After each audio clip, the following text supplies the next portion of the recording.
Hello everyone. So today we are going to understand what exactly is an MCP. MCP stands for Model Context Protocol. So many people are talking about today and so many people have started to work on it also.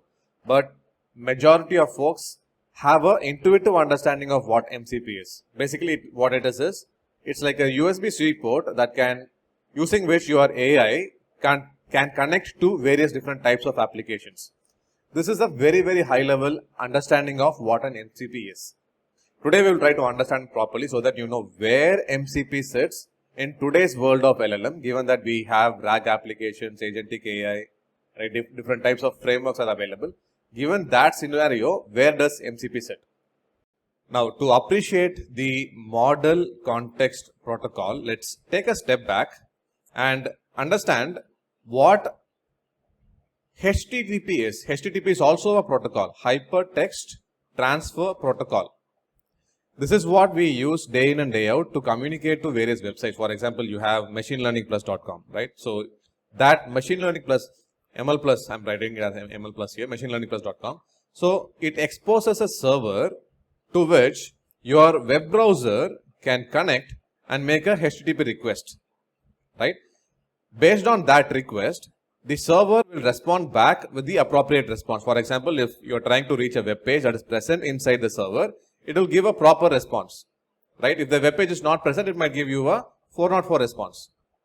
And what is this response typically? This response typically is going to be a HTML page that is used by your web browser to properly render it and show it to you in a nice manner, right? Now, this can be a HTML page. It can also be just a JSON object.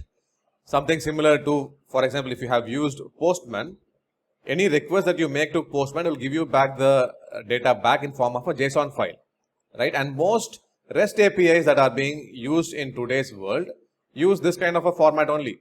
Now, in a similar way, how we have the HTTP protocol, now in the world of LLMs, we have, Anthropic. Anthropic is the company which has introduced the model context protocol. They have come up with a protocol which has now been actively being adopted by all companies across the globe, right? So they have come up with this protocol using which your language models, your models or your AI agents can communicate to the respective service. And that service, for example, the service we are talking about might be a weather station or weather service, right? That service will give the data back to your LLM, all right, back to your LLM so that the LLM will be able to answer the questions appropriately. Now, how does this relate to the hypertext transfer protocol? Now, in HTTP, your client is your web browser, Chrome, all right. In a similar way, in the world of MCPs, your client is either, it can be something like the most popular client right now, I believe, is Claude Desktop. Claude is the AI company or the AI or the software. Claude Desktop is the software which has been created by the Anthropic company, and they are the ones who started it, right? So it's very popularly used. Besides that, it can also be any IDE such as the VS Code, or it could be the Cursor software. You have Cursor, which is a very popular software, which can where you can also do the code building. Now you can use IDEs which will serve as the host, and within the host you will have the MCP client built within it. Now this client wants to communicate with the service, say a weather service, or it could be a file system, it could be anything, right? I'm just using an example of a weather service, or it could be Gmail, or it could be GitHub, any service you can imagine. You can use Slack, right? So this client wants to communicate with these services. Now, in order for that to happen, the respective service providers need to build an MCP server corresponding to the respective services that they are holding. Once you have the MCP server, then your client can communicate with that MCP server and get the results back, right? There is a little bit more to it. When I say they will get the results back, it is not like a HTTP response how we have in terms of the HTTP protocol. What will happen here is the MCP server will first expose the capabilities of the respective services. We will try to understand this in a little bit more detail, in more detail shortly. But in order to appreciate what is happening, what we just discussed here, let's compare it to what is happening In a generic AI app such as say ChatGPT,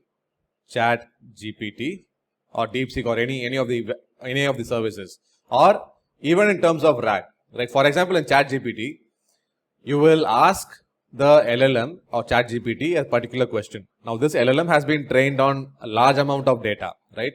Based on what the data the LLM has seen, it will be able to give you back a response. Now, ChatGPT has become more capable. That is, now if you ask the LLM about a particular question, the LLM does not know about today's weather when it was trained, right? So, in order to answer such questions, ChatGPT also integrates with various weather services, or even search engines to give a response that is more accurate to today's events. Likewise, what happens in the world of RAG? Now, if the LLM does not know the answer to a specific user question, then that LLM needs to be enriched with additional context, which usually comes from a vector DB, right? So, based on the user's question, in order to answer that specific question, you make a query to the vector DB, take the context and give that context also along with the prompt from the user, so that the LLM will be able to answer the questions correctly, right? That's exactly what happens in a RAG. Now, for example, now if you ask a more complex question, suppose your question is based on a GitHub repository. For example, what is a particular piece of code doing in a specific GitHub repository, right? If that is the question from the user, then this application needs to connect with the GitHub repository, get the relevant code, understand it, and then be able to answer that question. Now, GitHub is just one example. There are so many other services like GitHub. We have discussed this.